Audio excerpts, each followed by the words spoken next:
Magandang gabi mga kababayan, narito na po ang ating latest weather update ngayong gabi, huling araw ng July 2025. Bago tayo magsimula, huwag pong kalimutang i-like ang video na ito, i-share, mag-follow, mag-subscribe, at pindutin ang notification bell para lagi kayong updated sa mga susunod na ulat sa panahon.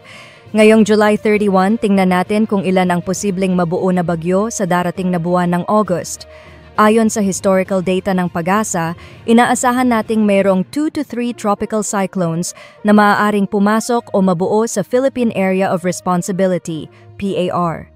Kung may mabubuong bagyo, papangalanan ang mga ito bilang Fabian, Goryo at Juaning, mga karaniwang bagyong track sa Agosto. Ayon sa track chart ng PAGASA, narito ang 4 na posibleng scenarios ng galaw ng bagyo sa buwan ng August. 1. Scenario 1 at 2. Kapag ang bagyo ay mabuo sa silangan ng Visayas, inaasahan itong kikilos northwestward patungong extreme northern Luzon o northern Luzon. Ito ang mga sistemang posibleng maglandfall sa ating bansa. 2. Scenario 3. Kung mabubuo ito sa silangan ng Central Luzon, maaaring magtungo ito northwestward papunta ng Taiwan o South China. Bagamat hindi ito direktang tatama sa bansa, maaari nitong palakasin ang habagat. 3. Scenario 4. Kung mabubuo naman sa hilagang silangan ng bansa, posibleng mag-westward at pagkatapos ay northward patungo sa Japan o Ryukyu Islands. Sa pinakahuling satellite image ngayong hapon, makikitang may makakapal na kaulapan sa northeastern portion ng extreme northern Luzon. Ito ay dahil sa isang low pressure area, LPA, na na-detect kaninang umaga.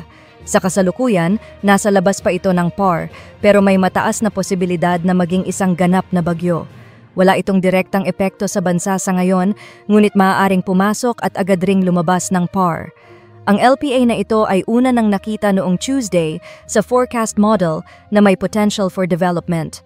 Bukod dito, may isa pang binabantayang cloud cluster sa silangan ng Mindanao na patuloy na minomonitor dahil posibleng maging isang panibagong weather disturbance at ang southwest monsoon o habagat. Sa kalupaan ng bansa, makikita ang mga kaulapan na nakasentro sa central at northern Luzon dulot ng umiiral na southwest monsoon. Inaasahan na ito'y gradually weakening sa mga susunod na araw. Sa ngayon at hanggang bukas, magpapatuloy ang maulap na kalangitan at scattered rains and thunderstorms sa Central Luzon at Northern Luzon, particular sa Ilocos Norte, Batanes, Babuyan Islands, at sa mga bulubunduking lugar dahil sa orographic lifting, kung saan ang hangin ay napipilitang umakyat sa bundok at nagiging ulan. Weather forecast sa iba't ibang rehiyon. Metro Manila, malaking bahagi ng Luzon, Visayas at Mindanao. Inaasahang generally fair weather mula hapon hanggang bukas. Posible pa rin ang mga localized thunderstorms sa hapon o gabi, kaya't mainam na magdala ng panangga sa ulan at init. Posibleng pagbuo ng panibagong bagyo sa Pacific Ocean. May nakita ring potential na panibagong bagyo na maaaring mabuo sa Pacific Ocean sa susunod na linggo. Sa ngayon, wala pang nadedetect na significant cloud formation sa naturang lugar pero patuloy itong imomonitor. At sa sea condition update, wala nang gale warning na nakataas sa alinmang baybaying dagat ng bansa. Gayunpaman, moderate to rough seas ang inaasahan sa western at northern seaboards ng Luzon. Ang pag-alon sa northern Luzon ay maaaring umabot sa 3.7 meters, katumbas ng higit sa isang palapag ng gusali. Ipinapayo sa mga maliliit na sasakyang pandagat na iwasan muna ang paglalayag. At sa 3-day weather outlook, Saturday to Monday, Luzon. Generally fair weather over the weekend, maliban sa Baguio City kung saan maaaring magpatuloy ang pag-ulan hanggang Saturday. Mag-ingat sa posibleng flash floods at landslides sa Cordillera region dahil sa tuloy-tuloy na ulan.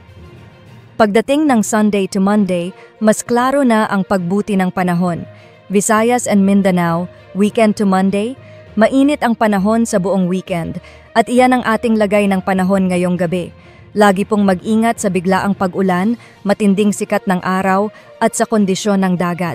Mainam na magdala ng payong at tubig lalo na kung maglalakbay. Huwag kalimutang i-like ang video na ito, mag-follow, mag-subscribe, i-share at i-click ang notification bell para sa mas marami pang weather updates.